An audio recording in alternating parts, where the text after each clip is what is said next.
परमेश्वर हमें पुकारता है और हमसे कहता है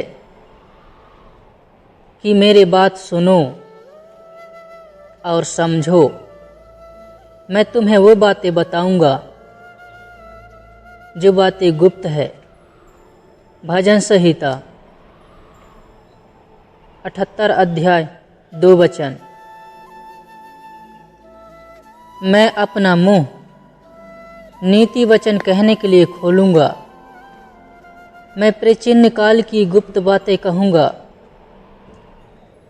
नीति वचन 13 अध्याय 35 वचन। उसने और एक दृष्टांत उन्हें सुनाया कि जो वचन भविष्यद्वक्ताओं के द्वारा कहा गया था वह पूरा हो, कि मैं दृष्टांत कहने को अपना मुंह खोलूंगा। मैं उन बातों को जो जगत की उत्पत्ति से गुप्त रही है प्रकट करूंगा। आओ और ध्यान से सुनो। मैं तुम्हें उन बातों से अवगत कराऊंगा जो पहले हुआ, जो पहले बीत चुका। भजन संहिता 78 अध्याय के 12 वचन। उसने तो उनके बाप दादों के सम्मुख मिस्र देश के सोनान के मैदान में अद्भुत कार्य किए थे। यह उस समय की बात है जब फिरौन इस्राएलियों को बंदी बनाकर कैद में रखा था। तब परमेश्वर उनको छुड़ाने के लिए हारून और मूसा को भेजा। निर्गमन 7 अध्याय 8 वचन से 12। मूसा और हारून से इस प्रकार कहा कि जब फिरौन तुमसे कहे कि अपने प्रमाण का कोई चमत्कार दिखाओ, तब तू हारून से कहना कि अपनी लाठी को लेकर फिरौन के सामने डाल दे कि वह अजगर बन जाए। तब मूसा और हारून ने फिरौन के पास जाकर यहोवा की आज्ञा के अनुसार किया।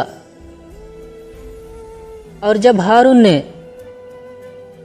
अपनी लाठी को फिरौन और उसके कर्मचारियों के सामने डाल दिया, तब वह अजगर बन गया। तब फिरौन ने पंडितों और टोना करने वालों को बुलाया और मिस्र के जादूगरों ने आकर अपने तंत्र मंत्र से वैसा ही किया। उन्होंने भी अपनी अपनी लाठी को डाल दिया और वे भी अजगर बन गए। पर हारून की लाठी उनकी लाठियों को निगल गई। तब परमेश्वर अद्भुत कार्य करके और सारे इस्राएली को छुटकारा दिलाया। फिर परमेश्वर की आज्ञा के अनुसार उन सब को छोड़ दिया। फिर फिरौन और सारे इस्राएलियों से कहने लगा। निर्गमन 12 अध्याय की 32 वचन।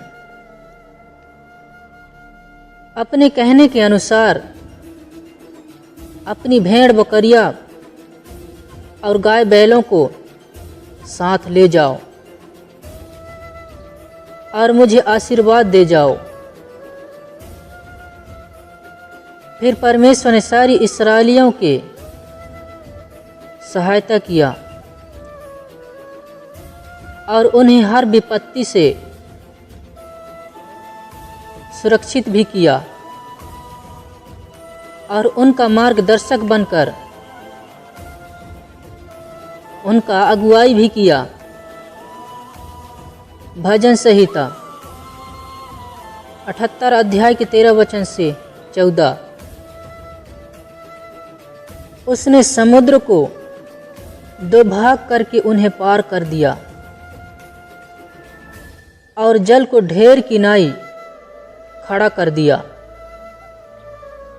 और उसने दिन को बादल के खंभों से और रात को अग्नि के प्रकाश के द्वारा उनकी अगुवाई की। और इसी प्रकार से प्रभु यीशु उनका सहायता करता रहा। वचन 15 से 16। वे जंगल में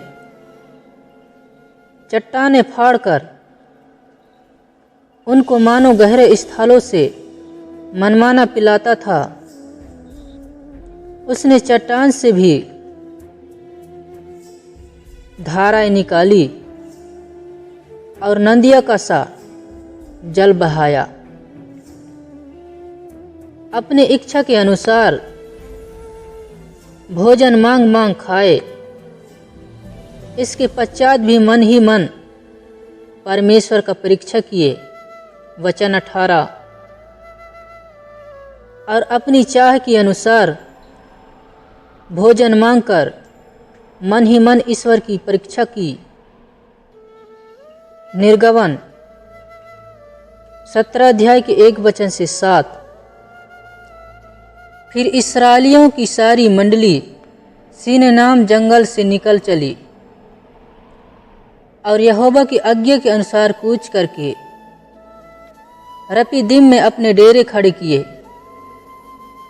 और वहाँ उन लोगों को पीने का पानी न मिला, इसलिए वे मूसा से वाद विवाद करके कहने लगे कि हमें पीने का पानी दे। मूसा ने उनसे कहा, तुम मुझसे क्यों वाद विवाद करते हो और यहोवा की परीक्षा क्यों करते हो? फिर वहाँ लोगों को पानी की प्यास लगी। तब वह यह कहकर मूसा पर बुड़बुड़ाने लगे कि तू हमें लड़के बालों और पशुओं समेत प्यासों मार डालने के लिए मिस्र से क्यों ले आया है? तब मूसा ने यहोवा की दुहाई दी और कहा, इन लोगों में से क्या करूं? ये सब मुझे पथराव करने को तैयार हैं। यहोवा ने मूसा से कहा,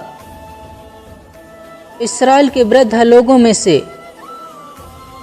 कुछ को अपने साथ ले ले और जिस लाठी से तूने नील नदी पर मारा था उसे अपने हाथ में लेकर लोगों के आगे बढ़ चल। देख, मैं तेरे आगे चलकर होरेब पहाड़ की एक चट्टान पर खड़ा रहूंगा और तू उस चट्टान पर मारना। तब उस चट्टान से पानी निकलेगा जिससे यह लोग पिए। तब मूसा ने इस्राएल के वृद्ध लोगों के देखते ही वैसा ही किया और मूसा ने उस स्थान का नाम मस्सा और मरीबा रखा, क्योंकि इस्राएलियों ने वहाँ वाद विवाद किया था। और यहोवा की परीक्षा यह कहकर की कि क्या यहोवा हमारे बीच में है या नहीं। दोस्तों, कभी कभी हमारे जीवन में ऐसा होता है, जब हमारे जीवन ठीक ऐसी समस्या आती है तो हम भी परीक्षा करना आरंभ कर देते हैं कि परमेश्वर हमारे साथ है या नहीं।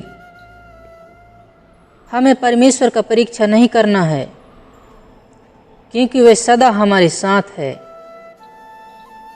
वह हमारे हर सुख दुख में हमारा साथ खड़ा है, हमें चलाता है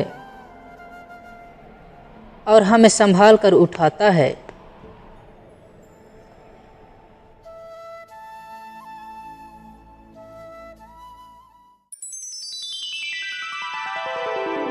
Preview.